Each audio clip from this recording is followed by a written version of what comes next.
Hello दोस्तों, मैं दिनेश चौधरी आप सभी का स्वागत करता हूं आपके अपने YouTube channel PSC by DC sir. GK Sanjeevani के नाम से हमने ये जो सीरीज शुरू की है जिसमें हम लूसेंट को page to page word to word याद करने वाले हैं। इसमें हमने पहले पेज को कवर अप किया था लास्ट वीडियो में। आज हम सेकेंड और थर्ड पेज पर बात करने वाले हैं। इसमें हम हमारे इतिहास के जो स्रोत हैं, पहले स्रोत हमारे धर्म ग्रंथों पर हम बात कर चुके हैं। एक टेबल कंटेंट के रूप में हम सारी किताब और उनके लेखक याद करेंगे, लेकिन वो इतिहास जब कॉर्नर पे होगा, क्योंकि हम लूसेंट के अनुसार ही चलना चाहते हैं। आज हम स्रोत में जो लेखकों का वृत्तांत मिलता है उस पर बात करेंगे। चलिए शुरू करते हैं। सबसे पहले भगवान श्री गणेश का नाम लेकर श्री गणेशाय नमः बोलते हुए और मेरे शिक्षक सुरेश पटेल सर को याद करते हुए हम मूल टॉपिक पे आते हैं। आप लूसेंट का पेज नंबर 3 जब खोलेंगे तो पेज नंबर 3 पर आपको एक चीज दिखाई देगी, विदेशी यात्रियों से मिलने वाली प्रमुख जानकारी। अभी हम इतिहास तो शुरू ही नहीं किए हैं, इतिहास को जानने के जो सोर्सेस हैं उन पर बात चल रही है। 4 प्रकार के सोर्सेस या 4 प्रकार के इतिहासकारों ने भारत के बारे में जानकारियां दी है। पहला, यूनानी और रोमन लेखक, चीनी लेखक, अरबी लेखक और अन्य लेखक। ये याद रख लेना है थोड़ा सा। आपको जो लूसेंट में लिखा है वर्ड टू वर्ड वही लिख रहा हूं, मेरे तरीके से लिख रहा हूं बस, क्योंकि याद करने के लिए थोड़ा सा उसे सिस्टमेटिक जमाना होता है ना, उसे थोड़ा व्यवस्थित करना होता है। तो जो विदेशी यात्रियों से जानकारी मिली है उसे 4 भागों में हमने बांट लिया। 4 भागों में हमने बांट लिया। उसके बाद जब हम आगे बढ़े तो यूनानी और रोमन लेखकों में हमें 9 लोगों के नाम मिलते हैं।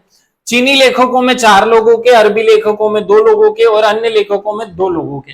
यहां से 2 टाइप के प्रश्न बनते हैं। या तो उस व्यक्ति के देश का नाम पूछा जाता है कि वो कहां से था, या यूं पूछा जाता है कि वो किसके शासनकाल में आया था। तो दोनों ही चीजें हम याद कर लेंगे। हम एड ऑन करते हुए उनकी बुक, उनका जो वृत्तांत है उसका नाम भी, उन्होंने किस चीज की जानकारी दी, ये भी याद करते हैं। अगली स्टेप में आप यूनान से जो लोग आए उन सब के नाम याद कर लीजिए, बहुत आसान है। यूनान के जो विदेशी यात्री भारत में आए वो लोगों के नाम हमें याद करने। मैंने एक छोटा सा कोड बनाया हुआ है। डिप्टी सीएम है, इस बार हमारे यहाँ 2 डिप्टी सीएम है। कितने डिप्टी सीएम है? 2। तो वो 2 डिप्टी सीएम जो है उनको हमने डीपीटी सीएम है ऐसे करके एक कोड बना दिया, और वो यूनान और रोमन के लेखक हो जाएंगे या इतिहासकार हो जाएंगे। टी और टी, ये 2 टी हो गए। तो डिप्टी में पहले हमें चाहिए डी और डी। तो डी से हमें दो लोगों के नाम याद करने हैं। डी से डाइमेकस होता है और डायोनीसियस होता है। डायोनीसियस होता है, 2 लोगों के नाम याद हो गए। पी से हमें प्लिनी याद करना है।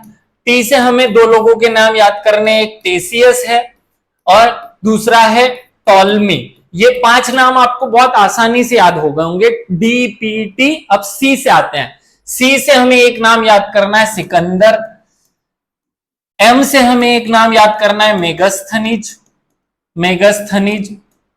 और है से हमें एक नाम याद करना है, हेरोडोटस। ये हेरोडोटस जो है ना, इतिहास के पिताजी हैं, पापा हैं। बहुत आसानी से ये याद हो जाएगा। अगर मैं बात करूं कि हमारे रोमन और यूनानी लेखक या यूनानी यात्री जो भारत में आए उनके नाम क्या क्या थे, या आपकी एग्जाम में एक सिंपल क्वेश्चन ऐसे आता है कि फलाना कौन सा यात्री था। 4 ऑप्शन होते, चीनी यात्री, तुर्की यात्री, अरबी यात्री या यूनानी यात्री, ऐसे कई ऑप्शन में आ जाता है। तो हमको याद करने के लिए एक छोटा सा कोड चाहिए। डिप्टी सीएम है हमारे यहाँ भी, मध्य प्रदेश में 2 डिप्टी सीएम है ना, तो उसी को कोड के रूप में कन्वर्ट कर लिया। डी से 2 लोग हैं, डाइमेकस, क्या नाम है, डाइमेकस और डायोनीसियस, ये 2 लोग हो गए। पी से प्लिनी याद हो जाएगा, प्लिनी ने नेचुरल हिस्ट्री किताब लिखी, आगे बात करेंगे। टी से टॉलमी याद हो जाएगा और टी से टेसियस याद हो जाएगा। अगर सी की बात करें तो सी से सिकंदर होता है। सिकंदर के साथ 2 लोग आए थे, उनके यात्रा वृत्तांत भी हम बात करेंगे। म से मेगस्थनीज होता है, मेगस्थनीज ने इंडिका नाम की किताब लिखी थी। और ह से हिकेटियस होता है, इसका इतिहास का पापा है, बड़ा आसान आदमी है, हेरोडोटस, याद रखिएगा, हेरोडोटस। बस ये जो लोग हैं 9 लोग, वैसे तो ये 7 ही नाम है, क्योंकि सिकंदर के साथ वाले जब हम याद करेंगे आगे तो 2 नाम और ऐड कर दूंगा मैं। तो इन 9 लोगों में से 7 लोगों के नाम आपको बड़े आसानी से याद हो गए हैं। बहुत आसान है इसको याद करना, ये 7-8 नाम जितने भी हैं आप इसको कंठस्थ कर लीजिए। अपने दिमाग में एक प्रश्न कंप्लीट हो कि भाई इतिहास में प्रश्न ये पूछा जाएगा कि फलाना यात्री था, जैसे इब्ने बतूता पर 50 बार प्रश्न आ चुका है, फाहियान और हैंगसोंग पर 50 बार प्रश्न आ चुका है, तो वो चीनी यात्री थे, आगे उसको भी याद करने वाले हैं। अब हम इनके यात्रा वृत्तांत की बात करते हैं। पहला हमने टेसियस याद करना है। टेसियस कैसे याद करोगे कि ईरान का राज्य वेद था। देखो टीसीएस अभी इंदौर में एक फैक्ट्री कंपनी खुली है, Mahindra, TCS, Tata consultancy services, ये जो सॉफ्टवेयर बनाने की टीसीएस नाम की कंपनी है, इसको ही हमने टेसीएस लिख दिया, हिंदी में लिखा तो टीसीएस जो है वो अपने जो वर्कर्स हैं, काम करने वाले, उनको बहुत हैरान परेशान कर देती है। हैरान परेशान कर देती है तो हैरान से ईरान याद हो जाएगा। तो टीसीएस के जो लोग हैं, कर्मचारी, वो हैरान हो जाते हैं, उनको राजवेद के पास जाना पड़ता है, इससे ये याद हो जाएगा। और बड़े आश्चर्य की बात है कि इतनी अच्छी कंपनी भी ऐसा काम करती है। तो आश्चर्यजनक कहानियों से भरा हुआ इतिहास जो है वो टेसियस ने लिखा। अब इसके बाद आप जब लूसेंट को खोलेंगे ना तो वर्ड टू वर्ड यही बातें आपको पेज नंबर 3 के स्टार्टिंग से मिलने वाली है, लेकिन मैंने उसको याद करने की टर्मिनोलॉजी में जमा दिया। एक बार मैं फिर से रिवाइज करा दूं हमने कैसे इसको याद करना है। देखिए सबसे पहले हमने विदेशी यात्रियों का यात्रा वृत्तांत को 3-4 भागों में बांट लिया। यूनन रूमानी, चीनी लेखक, अरबी लेखक और अन्य लेखक, इनकी संख्या याद कर लो। यूनानी रोमन 9 है, चीनी 4 है, अरबी 2 है और अन्य लेखक 2 हैं, सब याद कर लेंगे हम। अब यूनानी रोमन लेखक जो 9 है उनके नाम याद करने, तो एक छोटा सा कोड बना दिया। डिप्टी सीएम है, अभी मध्य प्रदेश में है ना डिप्टी सीएम, तो डी से 2 डाइमेकस और डायनीसियस, टी से 2 टेसियस और टॉलमी, डिप्टी सीएम, तो टी से टेसियस और टॉलमी हो गया, पी से प्लिनी हो गया, है से हेरोडोटस हो गया, एस से सिकंदर, एम से सीएम मतलब सिकंदर और मेगास्थनीज, बहुत कॉमन है, याद हो जाएगा। हमने इन एक कोडिंग के माध्यम से नाम याद कर लिया। अगर इनमें से कोई भी नाम पूछ लिया जाए, आंख बंद करके पूछे कि डाइमेकस कहां का यात्री था, आंसर निकलना चाहिए यूनानी या रोमन यात्री था। यूनान रोमन मतलब यूरोपीय, क्योंकि उस समय रोमन साम्राज्य हुआ करता था, तो सब रोमन साम्राज्य के लोग कहलाएंगे। आगे इनके देश भी बता दूंगा, लेकिन अभी ये एक वर्ड में याद रखो कि ये रोमन यात्री या यूनानी यात्री था। टॉलमी कहां का यात्री था, जिसने भारत के इतिहास के बारे में लिखा, रोमन यात्री था। सेटेसियस कहां का था, तो रोमन यात्री था। ठीक है, सिकंदर कहां से आया था, तो मकदूनिया से आया था, लेकिन वो भी रोमन साम्राज्य का हिस्सा था। मेगास्थनीज भी यूनानी यात्री था, हेरोडोटस यूनानी यात्री था। तो बड़े आसान है, ये याद हो जाएंगे आपको। ऐसे चलो आगे बढ़ते हैं। अब हमने इनके एक एक की डिटेल्स पे चलना है कि टेसियस जो है, वो टेसियस नाम का जो व्यक्ति है या टेसियस नाम का जो विदेशी यात्री है, ये कहां का था, ईरान का था। तो टीसीएस कंपनी जो है वो हैरान कर देती है, ईरान कर देती है अपने व्यक्ति को, कर्मचारियों को, उनको राजवेद के पास जाना पड़ता है। और ये बड़ी आश्चर्य की बात है। एक याद हो गया, आगे बढ़ो। दूसरा हेरोडोटस, हेरोडोटस के बारे में याद कर लो। हेरोडोटस, तो देखो ये डॉट लगाते हैं ना, तो डॉट लगा लगा के तो कोई चीज का इंफॉर्मेशन ही नहीं मिलता है। जो अपनी जो हड़प्पा की लिपि है वो भी तो ऐसी डॉटेड पद्धति में ही है, और इससे आप हैरान हो जाते हैं, पता ही नहीं चलता कि लिखना क्या चाहता है, ब्रेल लिपि वाली। तो ईरान हैरान हो गया फिर से। और इतिहास का पिता कहा जाता है। अब देखो इसको इतिहास का पिता क्यों कहा जाता है, क्योंकि इसने एक बुक लिखी, हिस्ट्री पर एक बुक लिखी।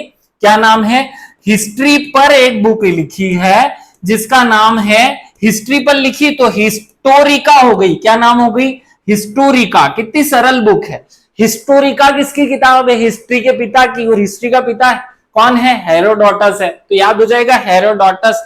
भाई हिस्ट्री पे जब आप पढ़ने जाते हो तो बार बार डॉट लग जाता है ना, थोड़ी थोड़ी देर में डॉट लगते हैं। तो डॉटस डॉटस डॉटस, ऐसे डॉटस के साथ, डॉट के साथ याद कर लो, डॉट लग जाते हैं। हैरान हो गए आप इन डॉट लगा लगा करके। तो डॉटस जो है वो क्या है, इतिहास का पिता है, और उसने हिस्टोरिका नाम की बुक लिखी है। मेगास्थनीज तीसरा बड़ा अच्छा आदमी है। मेगास्थनीज, जो मेगास्थनीज है ये कहां का था, यूनान का था। ठीक है, क्या क्या कहां का था, ये यूनान का था। तो देखो मैगी, ये हो गई मेगास्थनीज का, मैगी निकाल दिया मैंने। मैगी कौन खाता है, मैं तो नहीं खाता हूं, यू खाता है ना, तो यूनान है ना, तो यूनान से मेगास्थनीज को जोड़ दो, मैगी खाते हैं ये यूनानी लोग, हमारे देश में छोड़ गए और हम खा रहे हैं आज की तारीख में। सेल्यूकस निकेटर का जो है राजदूत था ये, और चंद्रगुप्त मौर्य के दरबार में आया था। अब मैगी जो बच्चे बनाकर खाते हैं वो कैसे कैसे खाते हैं, गुप्त रूप से खाते हैं। तो चंद्रगुप्त है ना, चंद्रगुप्त मतलब चंद्र माने चंद्रमा के सामने गुप्त रूप से मौर्य साम्राज्य की बात हो रही है ना, और उनको बहुत मोर और चाहिए और चाहिए और चाहिए, ऐसे जोड़ लेना है, इसको जोड़ना पड़ेगा तो याद हो जाएगा। तो मेगास्थनीज जो है वो चंद्रगुप्त मौर्य के दरबार में आया था। चंद्रगुप्त मौर्य के दरबार में आने के बाद सेल्यूकस निकेटर का राजदूत था और एक यूनानी यात्री था। आगे बढ़ते हैं। डाईमेकस, नाम क्या है, डाईमेकस। डाई डाई डाई क्या मतलब, कलर करने को डाई बोलते हैं ना। तो डाई जो है वो जब आदमी सीरियस होता है ना रिलेशन में, तब अपनी डाई करता है। मैं तो सीरियस नहीं हूं, तो डाई जो है वो कौन करेगा, सीरियस लोग करेंगे, ठीक है। डाई मतलब दो दो बार भी होता है, तो दो दो बार कोई काम को कौन करता है, जब सीरियस होता है। तो सीरियस जो डाई जो है, डाई का मतलब हुआ दो बार, दो बार कौन करेगा, जो सीरियस होगा। आगे बढ़े। नरेश एंटियोकस का राजदूत था, एंटियोकस का राजदूत था, याद कर लो। डायोनिसियुस, क्या है ये, डायोनिसियुस नाम है, डायोनिसियुस, ये मिस्र का है। देखो जब बहुत सारी चीजें मिक्स हो जाती है तो स्वाद ही नहीं आता, तो उसमें सॉस मिला लेना चाहिए। क्या मिला लेना चाहिए, सॉस मिला लेना चाहिए जब मिक्स हो जाती है चीजें। तो जब कुछ भी चीज मिक्स हो जाए तो उसमें सॉस मिला लो, तो मिस्र से सॉस जुड़ जाएगा। नरेश टॉलमी फिलाडेल्फस का राजदूत था ये, याद रख लेना। टॉलमी, वैसे ऐसा क्वेश्चन नहीं आता है एग्जाम में, क्वेश्चन जनरली इसी फॉर्म में बनेगा कि किसके शासनकाल में आया था, और दूसरा प्रश्न बनेगा कहां का यात्री था। आगे बढ़ते। टॉलमी, टॉलमी जो है वो रोमन का यात्री था। और देखो टाई हम कहां पहनते हैं, ये जो टाई गले में पहनी जाती है वो कहां पहनते हैं, रोम में पहनते हैं, रूम में पहनते हैं। तो टॉलमी, टॉलमी से टाई पहन ली हमने, कहां पे, रोम में, रूम में पहनते हैं ना, क्योंकि सबके सामने तो बहुत देर लगती है तो थोड़ा सा अच्छा नहीं लगता। भारत का भूगोल नाम की किताब इसने लिखी, याद रख लेना। प्लीनी, प्लीनी प्लेट होती है ना, प्लीनी प्लेनी प्लीनी, अरे यार वैसे भी इटली जो है वो प्लेन थोड़ी खाता कोई भी, है ना। इटली जो है ना वो सफेद रंग की होती है, प्लेन नहीं खाता कोई भी। इटली को किसके साथ, सांबर के साथ ही खाया जाता है। तो प्लेन क्या नहीं खाया जाता, इटली नहीं खाई जाती। नेचुरल हिस्ट्री नाम की किताब लिखी, इसमें भारत में पाए जाने वाले पेड़ पौधों और उनकी जो औषधीय गुण है उनका वर्णन मिलता है। बहुत अच्छी किताब लिखी इसने, प्लीनी ने, नेचुरल हिस्ट्री नाम की। सिकंदर जो है वो कहां का राजा था, पूरी दुनिया पे राज करने चला, दुनिया पे। तो मक दुनिया, मक दुनिया, दुनिया पे राज करने चला, तो मक दुनिया का राजा था।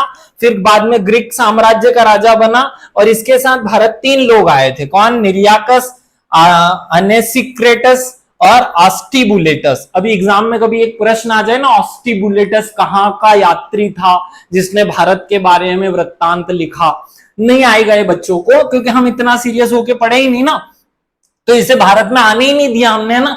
तो हमने क्या नहीं करने दिया, भारत में आने ही नहीं दिया, आने नहीं दिया, ये याद लिखा। अ से आ जाएगा आनेसिक्रेटस और आरिस्टोबुलस, और न से हो जाएगा निरियाकस। नाम याद हो गए होंगे। सिकंदर के साथ 3 लोग आए, आने से याद कर लिया। सिकंदर के आने से 3 लोग आए, सिकंदर के आने से 3 लोग आए। कौन, आने से, कैसे, आ ने, तो अ से आस्ट्रोबुलस, आस्ट्रोबुलस और अनोसिक्रेटस, ऐसे 2 नाम याद कर लो, अ से शुरू हो रहे हैं। और निरियाकस याद कर लो। थोड़ी देर करोगे, इनको लिखोगे अपने हिसाब से, एक बार लूसेंट की किताब पढ़ोगे, अपने शब्दों में चीजों को जमाओगे तो याद हो जाएगा। तो यूनानी जो यात्री थे 9 वो हमने याद कर लिए। अब हम फिर से पीछे चलते हैं और हमको चीनी यात्री याद करने हैं। हमने 9 के 9 यूनानी यात्री याद कर लिए, अब हमें चीनी यात्री याद करने हैं। चीनी यात्री बड़े आसान है भैया।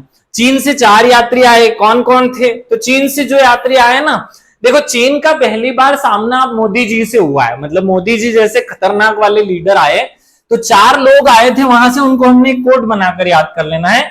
इस बार चीन जो है वो सही फंसा है, सही फंसा।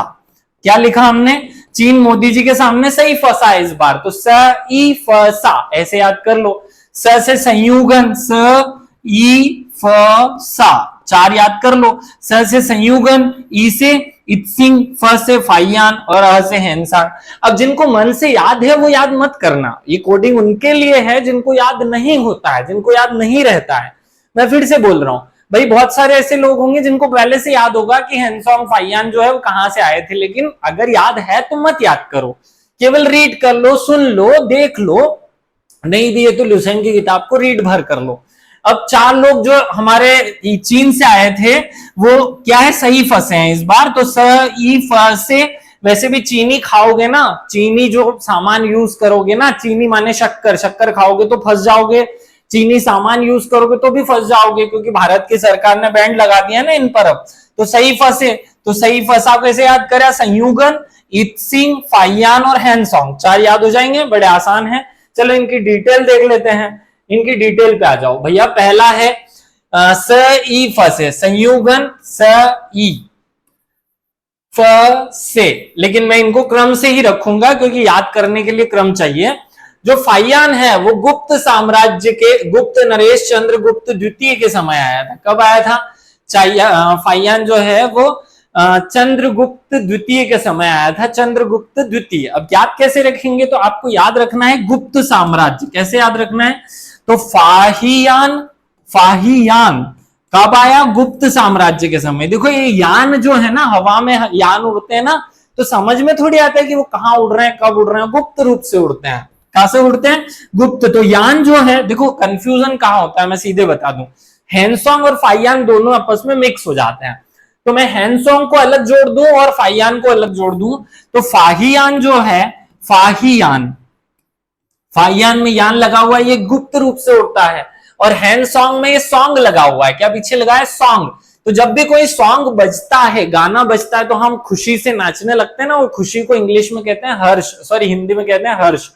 तो हैंसोंग जो है वो हर्ष के समय आया था, सॉन्ग बजने लगा तो हर्ष हो गया, और यान जो उड़ा वो गुप्त रूप से उड़ा, तो फाइयान गुप्त साम्राज्य में आया, और हैंसोंग जो है वो सॉन्ग गा करके आया, तो हर्षवर्धन के समय आया। याद हो गया?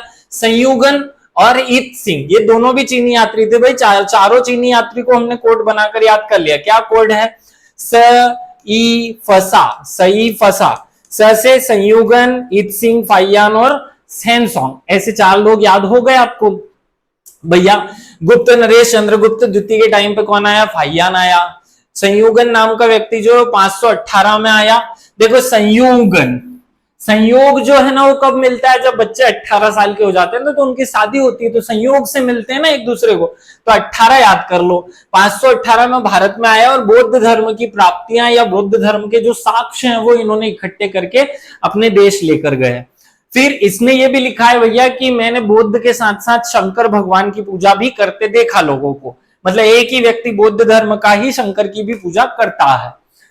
हैंसोंग जो वो चीनी यात्री है, हर्षवर्धन के समय आया 629 में, और इसने किताब लिखी सीयू की। क्या नाम लिखा किताब का? सीयू की। इसका जो यात्रा विवरण है किताब में, और उस किताब को सीयू की कहते हैं। क्या कहते हैं? सी यू की, मतलब मैंने तुमको देखा वो लिखा, मैंने इसमें जो मैंने देखा वो लिखा। कितना अच्छा, हैंसोंग ने लिखा सी यू की। क्या लिखो, देखो सी यू की, तो मैंने जो देखा वो लिखा, सी यू की हो गया। कितनी सरल किताब है। इत्सिंग चीनी यात्री था, 7वीं शताब्दी में आया, और नालंदा और विक्रम विश्वविद्यालय का वर्णन इसने किया, अर्थात ये कहां कहां घूमा होगा, ये हमारे तक्षशिला वाले क्षेत्र में घूमा होगा, और आंध्र प्रदेश तक भी गया होगा घूमने के लिए, बिहार में भी घूमा होगा, इन सब क्षेत्रों में ये घूमा। तो नालंदा और विक्रम विश्वविद्यालय में ये घूमा था।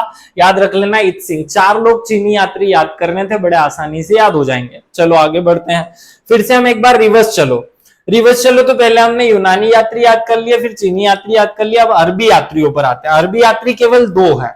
कौन कौन है भैया? चलो देख लेते हैं कौन कौन अरबी यात्री हमको याद करने हैं। 2 अरबी यात्री याद करने हैं। क्या है? अरबी, अ से अल बरूनी। क्या नाम है? देखो नाम पढ़ के ही देखो ना, अरबी अल बरूनी, अल्बी अल बरूनी, नाम याद हो जाएगा। अरबी, अरबी अल बरूनी, देखो बोलकर देखो, याद हो गया। अल बरूनी कौन सा था? अरबी लेख, अरबी यात्री था। लेकिन ये अरबी में भी, अरब में भी तुर्कमेनिस्तान का रहने वाला था, है ना। अल बरूनी तुर्कमेनिस्तान, मोहम्मद गजनवी के साथ ये भारत आया था। किसके साथ आया था? मोहम्मद गजनवी के साथ, है ना। तो अल बरूनी, गजनी गजब का आया था यार, मतलब गजनवी के साथ आया था, तो ऐसे याद कर लो गजब का। इसने किताब लिखी किताब उल हिंद। क्या नाम लिखी? किताब उल हिंद या तहकीक हिंद नाम की बुक किसने लिखी? अल बरूनी ने लिखी, जिसमें भारत के तत्कालीन समय के सामाजिक, आर्थिक, राजनीतिक इतिहास का वर्णन मिलता है। इब्ने बतूता, गाना सुना है ना, इब्ने बतूता, वो वाला इब्ने बतूता। ये इब्ने बतूता जो है ना, वो मोहम्मद बिन तुगलक अर्थात MBT, क्या नाम था उसका, शॉर्टकट में हम बोलते हैं ना MBT, मोहम्मद बिन तुगलक के समय भारत आया और इसने रहेला नाम का किताब लिखा। वो काल चल रहा था 14वीं शताब्दी। याद रखना, इब्ने बतूता जो है वो 14वीं शताब्दी में MBT के जमाने में भारत आया था और इसने रहेला नाम का किताब लिखा। दिल्ली का काजी इसको बनाया गया था, याद रखना। MBT ने इसकी जो इंटेलिजेंसी है उससे प्रभावित होकर इसको दिल्ली का काजी बना दिया था। ये सारे प्रश्न एग्जाम में घूम घूम कर बार बार पूछे गए हैं। अब देखो, अभी तो हमने लूसेंट के पेज नंबर 3 पे ही है और इतनी सारी बातें आपको याद आ रही होगी कि हाँ यार, ये फलाना प्रश्न तो इस एग्जाम में पूछा था। लूसेंट अगर वर्ड टू वर्ड आपने निपटा ली ना, एक बार याद कर ली ना, सारी परेशानियां दूर हो जाएगी। आपका दिमाग कॉन्सेप्ट एकदम क्लियर होने लगेंगे, आपकी जो बातें हैं वो खुल करके आपको याद होने लगेगी कि हाँ यार, हमने ऐसे याद करना है। और अभी तो याद कर ही लो। मैंने अभी तक आपको 4 चीजें याद कराने का बोला था। पहली चीज, यूनानी यात्री याद करा दिए, दूसरे अरबी यात्री याद करा दिए, चीनी यात्री याद करा दिए, 3 याद हो गए हैं। अब हम पीछे रिवर्स गियर मारो एक बार फिर से। देखो, हमने 4 प्रकार के यात्री बांट लिए थे, यूनानी, चीनी, अरबी और अन्य लेखकों में हम 2 के नाम पढ़ेंगे। चलो तो अन्य पढ़ लेते हैं हम फटाफट। अन्य 2 यात्री कौन से पढ़ने हैं भैया? अन्य 2 यात्री हमें पढ़ने तारानाथ। देखो, तारा जो है वो तिब्बत पे है। कहाँ है? तारा त सितारा और तिब्बत दोनों एक जैसे हैं तो ट्यूनिंग से जम जाएगा। जैसे कि हमने अभी एक व्यक्ति याद किया ट्यूनिंग जमा करके, अलबरूनी अरबी, तो वैसा का वैसा तारानाथ से तिब्बत याद हो जाएगा। इसने जो किताब लिखी, तिब्बत का एक व्यक्ति था, विदेशी यात्री, जो हमारे इतिहास में आता है, और इसने तंगयूर नाम का ग्रंथ लिखा, जिसमें भारत के सामाजिक, आर्थिक और राजनीतिक इतिहास का वर्णन मिलता है। तो ये बस इतना सा याद रख लेना। मार्को पोलो, देखो, इडली खाते हो ना आप, इडली में बहुत सारे छोटे छोटे छेद होते हैं, वो अंदर से पोली होती है। तो इडली जो है वो अंदर से पोली है। कैसी है? पोली। तो मार्को पोलो जो है वो पोली है, तो इटली जो है वो पोली है। इटली का एक यात्री था मार्को पोलो, जो कि 13वीं शताब्दी में, कब आया था? 13वीं शताब्दी में, है ना। 13वीं पे तो इटली नहीं बनाते, लेकिन ये 13वीं में आया था और इसने पांड्य देश की यात्रा की। याद हो रहा होगा धीरे धीरे। देखो, मुझे ये यकीन है कि आप पहली बार सुनोगे तो आपको अजीब लग सकता है कि सर कैसे क्या कर रहे हो, लेकिन मेरी मतलब बात को धैर्य से सुनिए, आराम से एक बार इस पूरे वीडियो को एक बार अगर आपने देख लिया और अपनी कॉपी पे इसी फॉर्मेट पे, जैसे मैं आपको याद करा रहा हूं उसी फॉर्मेट पे आपने सीक्वेंस के साथ चीजों को याद कर लिया, गारंटी है आपको सब कुछ याद रहेगा। एक दो बार बीच बीच में रिवाइज करते चलिएगा। तो रिवाइज करना है आपको। मैं धीरे धीरे पढ़ाने की जो कंटेंट है वो बढ़ा दूंगा। अभी हम 1 या 2 पेज पढ़ रहे हैं शुरू में, फिर 4-5 पेज पर चल लेंगे, क्योंकि हमें 442 जो पेजेस हैं वो जल्दी से खत्म करने हैं। 442 पेजेस को एग्जाम आने से पहले अक्टूबर तक खत्म करने की कोशिश करेंगे हम। चलिए आगे बढ़ते हैं। पुरातत्व संबंधित साक्ष्य मिलने वाली जानकारी। अब वो जो पेज लूसेंट की किताब में लिखा हुआ है उसमें से काम की चीजें मैंने निकाल करके सामने रख ली। आप जब लूसेंट पढ़ोगे तो उनको हाइलाइटर से हाईलाइट करना, मैं याद कराता हूं। देखो, पहला, भारतीय पुरातत्व का पितामह, विश्व के इतिहास का पिता कौन है? हेरोडोटस, क्योंकि डॉट डॉट डॉट डॉट लगा के लिखा उसने इतिहास को।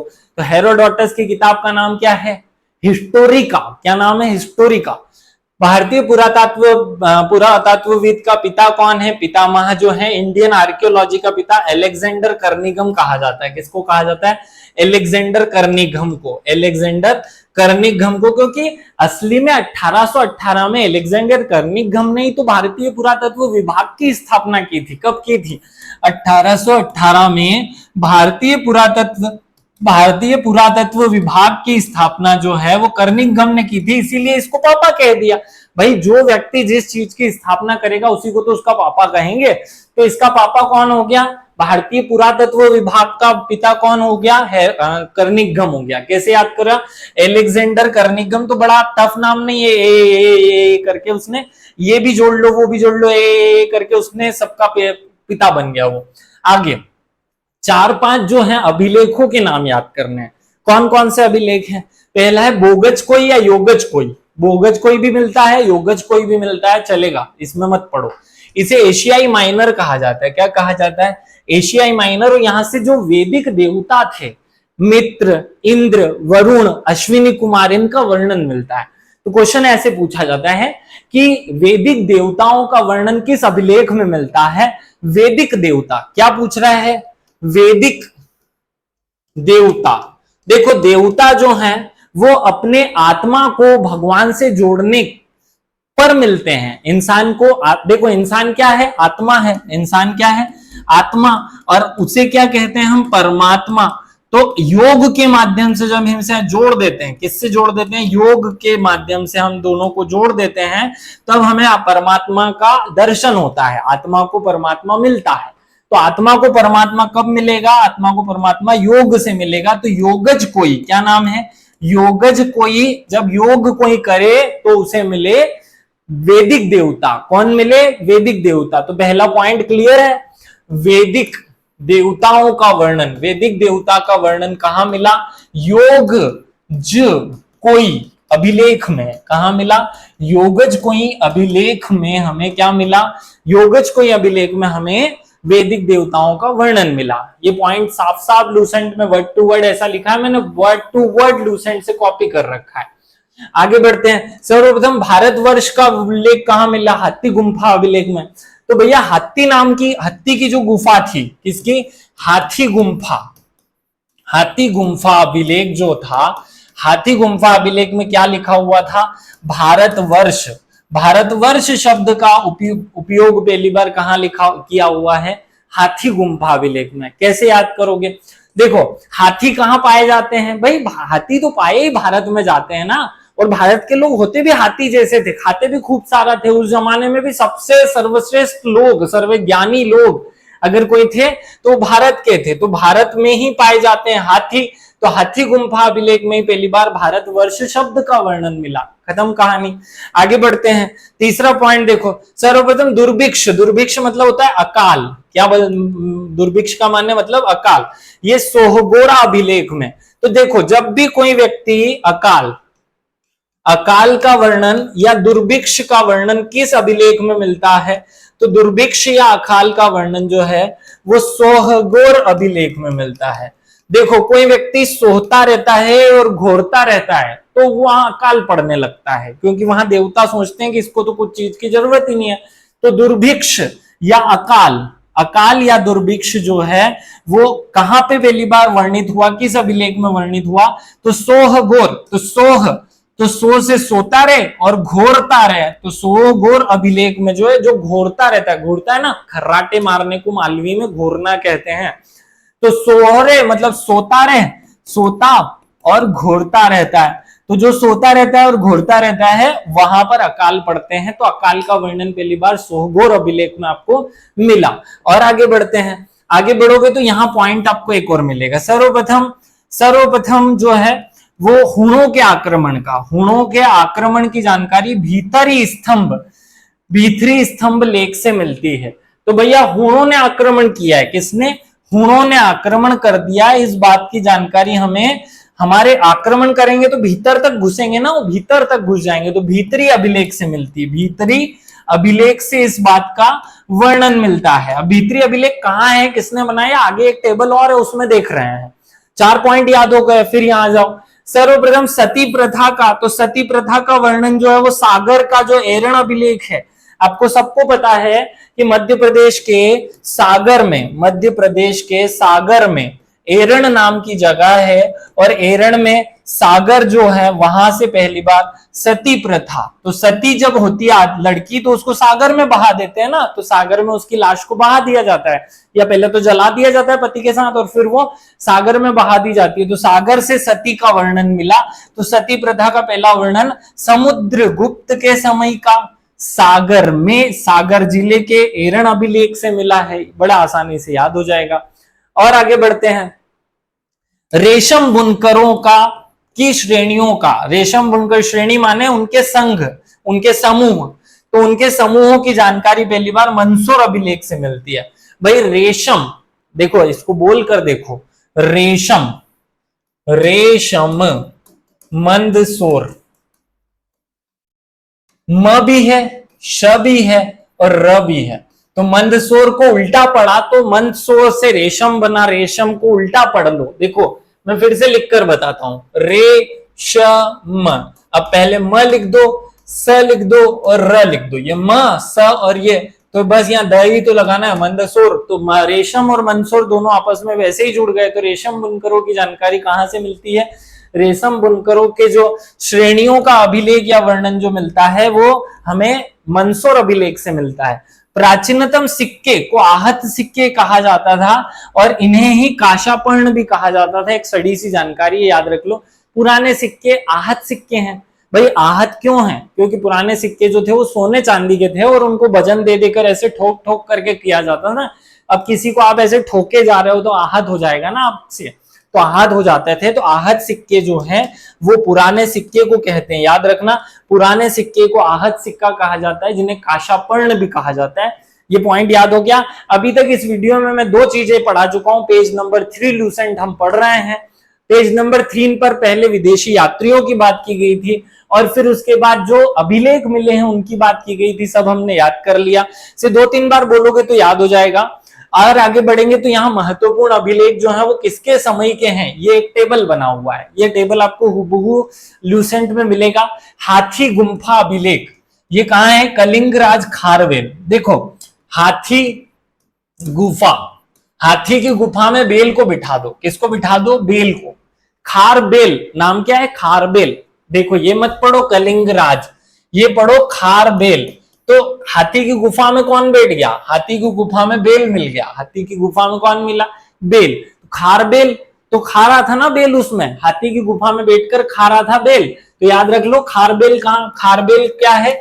खारबेल, बेल कर दिया ना मैंने इसको। बेल माने वही बेल, भैंस, बकरी, कुत्ता वाला बेल, और हाथी, तो हाथी की गुफा में मिला बेल। बेल क्या कर रहा था? खा रहा था, तो खारबेल याद हो जाएगा। हाथी गुफा अभिलेख किस राजा का है? खारबेल का है, कलिंगराज खारबेल का, याद हो जाए। चलो आगे, जूनागढ़। जूनागढ़, जूना मतलब देखो जूना, पुराना, नया, ऐसा बोलते हैं ना हम, जूना, पुराना, नया। सबसे जूना देवता कौन सा है? जूना मतलब पुराना, सबसे पुराना देवता है रुद्र। क्या नाम है? रुद्र। तो रुद्र जो देवता है वो सबसे पुराना देवता है, तो रुद्र दामन अभिलेख कहा जाता है। रुद्र जूनागढ़ अभिलेख को क्या कहा जाता है? या उसे रुद्र दामन के शासन काल का अभिलेख कहा जाता है। शासक था उस समय रुद्र दामन, याद रख लेना। रुद्र भी याद रखोगे तो चलेगा, क्योंकि 4 रुद्र थोड़ी पूछेंगे, एक ही तो पूछेगा। तो जूनागढ़ अभिलेख किसके शासन काल का है? रुद्र के शासन काल का। नासिक, अब मैं आपको बहुत देर से कुछ ना कुछ सिखाए जा रहा हूं, आप ना सीखो, ना सीखो। मैं सिखा रहा हूं, आप ना सीखो तो फिर क्या? मैं मारूंगा आपको। तो मैं बलपूर्वक आपको सिखाऊंगा। क्या करूंगा? बलपूर्वक सिखाऊंगा। तो ये लिखा है बलश्री। क्या लिखा है? बलश्री। तो फिर मैं बल से, ताकत से आपको सिखाने की कोशिश करूंगा। तो अगर आप ना सीखे, ना सीखे, नासिक, नासिक, तो ना सीखे तो फिर मैं बल से आपको सिखाऊंगा। तो नासिक जो अभिलेख है वो गौतमी बलश्री का अभिलेख है, या उस गौतमी बलश्री नाम के राजा का वर्णन मिलता है उसमें। प्रयाग, देखो प्रयाग को प्रयाग क्यों कहते हैं? क्योंकि वहां 3 नदियां, गंगा, जमुना और सरस्वती, ये तीनों जो है नदियां मिलती हैं। तो गंगा, जमुना, सरस्वती जहां मिले वही प्रयाग है। और जहां 3 नदियां मिले वो तो समुद्र जैसा फैला हुआ एरिया रहेगा ना। तो प्रयाग अभिलेख किसका है? समुद्र जैसे राजा का है, समुद्रगुप्त का है। किसका है? समुद्र का, गुप्त का। तो प्रयाग से जुड़ जाएगा, समुद्र जुड़ जाएगा। आप जोड़ने की कोशिश करोगे तो जुड़ेगा, नहीं जोड़ने की कोशिश करोगे तो फिर नहीं होगा। कोशिश करो, याद करना है हम सबको, आपको खुद को याद करना है, खुद की जिम्मेदारी है। मैं आपको सहारा दे रहा हूं हर एक चीज याद कराने के लिए। तो ऐसे ही पेज वाइज पेज हम इस लूसेंट को याद करेंगे। मंदसौर अभिलेख, मंदसौर अभिलेख हो भाई, कहां का है? मालवा नरेश का है। तो मंदसौर कहां पड़ता है? मालवा में ही तो पड़ता है। तो मंदसौर जो है वो मालवा में पड़ता है, और मालवा का एक राजा था यशोवर्मन, क्या नाम था? यशोवर। वैसे भी मालवा के लोगों का यश बहुत फैला हुआ रहता है ना, मैं भी मालवा का ही हूं। तो मालवा का राजा जो था वो था यशोवर्मन, याद रख लो। म से मंदसौर, मंदसौर पड़ता है मालवा में, तो मालवा नरेश यशोवर्मन याद हो जाएगा। म से मालवा याद रख लो, मंदसौर का मालवा। ग्वालियर अभिलेख, ग्वालियर अभिलेख जो है वो प्रतिहार नरेश नरेश भोज का है। किसका है? ग्वालियर अभिलेख भोज का है, प्रतिहार नरेश। तो कैसे याद करोगे? देखो ग्वालियर, ग्वालियर, ग्वालियर पड़ता है चंबल क्षेत्र के पास में, और चंबल के लोग कभी भी हार नहीं मानते हैं, तो प्रतिहार हो जाएगा। वो हमेशा हार नहीं मानते, प्रतिहार हो गया। तो प्रतिहार ग्वालियर का हो गया। तो ग्वालियर अभिलेख कहां मिला है? प्रतिहार नरेश भोज के जमाने में। भीतरी एवं जूनागढ़ अभिलेख अभी हमने बात कर ही ली। देखो भीतरी, भीतर की बात है तो गुप्त है, भीतर की बातें गुप्त होती हैं। क्या होती हैं? भीतर की बातें, भीतरी बातें गुप्त बातें कहलाती हैं। तो भीतरी अभिलेख जो है वो कहां का है? स्कंद गुप्त का है, याद रख लेना। देवपाड़ा अभिलेख, देवपाड़ा अभिलेख कैसा है? देखो देवपाड़ा नाम क्या है? देवपाड़ा, देवपड़ा बगल में ही पड़ा। देव कहां पड़ा? देवपाड़ा, पाड़ा नहीं, देवपड़ा, देवपड़ा कर लो, इसको याद करने के लिए कर रहे हैं हम तो देव जो है वो पड़ा है, कहां? बगल में पड़ा है। तो बंगाल का शासक जो है विजय सेन, नाम क्या है? विजय। अब बगल में कोई देव पड़ा है तो हमसे सेन नहीं होती है, क्या नहीं होती है? विजय सेन नहीं होती है ना, तो हमसे जरा सी भी सेन नहीं होती है। हमारे सामने कोई दोस्त पड़ा हुआ है तो हमसे सेन नहीं होगी ना, या उसको पढ़ रहे हैं फटाफट तो भी हमको सेन नहीं होती है। याद करने के लिए कुछ न कुछ करना पड़ता है, दो चीजों को आपस में जोड़ना पड़ता है। मैंने कल 3 चीजें सिखाई आपको, कोडिंग, कनेक्टिंग और कैलकुलेटिंग या मैपिंग। ऐसे किसी न किसी तरीके से आपको कंटेंट को याद करना पड़ेगा। जैसे जैसे आप चीजें याद करते जाएंगे, चीजें आप सीखते जाएंगे और आसान होती जाएगी आपके लिए। तो मैं उम्मीद करता हूं कि कल से आपने मेरे साथ पढ़ना शुरू किया होगा। अगली क्लास के लिए आप तैयार हो चुके होंगे। अगली क्लास में हम पेज नंबर 4 और 5 की बात करेंगे। ल्यूसेंट के 2 पेज नंबर 4 और 5 हम अगली क्लास में पढ़ने वाले हैं। आज हमने पेज 2 और बचा हुआ और 3 हमने पढ़ा। सब लोगों को विशेष रूप से धन्यवाद जिन्होंने इस क्लास को अटेंड किया। मैं सभी को फिर से एक बार बता दूं कि ये जो लूसेंट नाम का किताब है, हर परीक्षा में, भले वो एमपीपीएससी हो या महिला सुपरवाइजर हो या कोई और दुनिया जहान की एग्जाम हो, सब इंस्पेक्टर हो या कांस्टेबल एग्जाम हो या किसी भी एग्जाम के लिए बहुत महत्वपूर्ण होती है। उसमें 30-40% हिस्सा इसी किताब से आ जाता है, इसलिए इसका बेस जरूर होना चाहिए सबके पास, सबको ये याद होनी चाहिए। इसी क्रम में हमने दूसरी इस सीरीज को शुरू किया है और इस सीरीज में ये दूसरा लेक्चर था। उम्मीद है आप अपनी लूसेंट की किताब को लेकर बैठे होंगे अपने साथ, लाइन टू लाइन मेरे साथ चल रहे होंगे। आप चीजों को साथ में कंसोलिडेटेड करते हुए, मतलब साफ साफ याद करते हुए आगे बढ़ रहे होंगे। कल के लेक्चर के लिए सभी लोग तैयार रहिएगा। पेज नंबर 4 और 5 कल हम पढ़ने वाले हैं। सबको थैंक यू। जय हिंद, जय भारत।